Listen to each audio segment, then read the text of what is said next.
নমস্কার বন্ধুরা, কেমন আছেন আপনারা সবাই? আশা করি ভালো আছেন। আমিও ভালো আছি।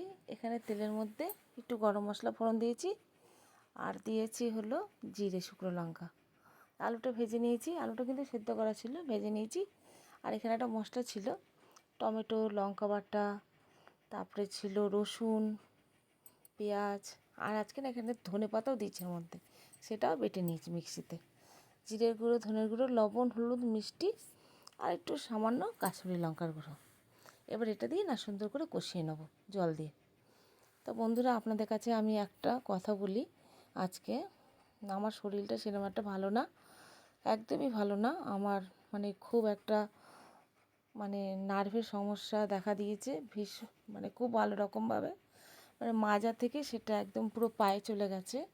এখন আমারকে তো ডাক্তার বাড়ি করছি, এমআরআই করেছি, ওখানে ধরা পড়ে গেছে, আমার একদম ধরা পড়েছে খুব ভালো রকমভাবেই।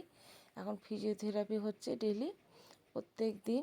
তার সঙ্গে তো প্রচুর ওষুধ দিয়েছে, একদম দাঁড়াতে পারছি না, প্রচণ্ড যন্ত্রণা, দাঁড়াতেই পারছি না কোনো রকমভাবে।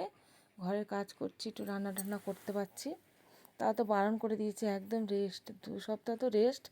জানি না কী হবে, একটু প্রার্থনা করুন ভগবানের কাছে যেন আমি একটু ভালো হয়ে যাই, সুস্থ হয়ে যাই, আগের মতন যেন আবার আমি চলাফেরা করতে পারি। এখন আমি সিঁড়ি ভাঙতে পারি না, কিচ্ছু করতে পারি না, সব বারণ করে দিয়েছে ডাক্তার। কি করব আমি কিছুই বুঝতে পারছি না, আমি ঠিক হব কি না সেটাও জানি না।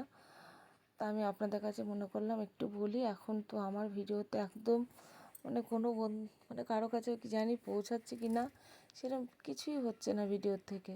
তারপরে আমি এখনও কন্টেন্ট মনিটাইজেশন কিছুই পাইনি। কি করব আমি ভাবছি, ভেবেই পাচ্ছি না। তবে রাখছি, ভালো থাকবেন সবাই, টাটা।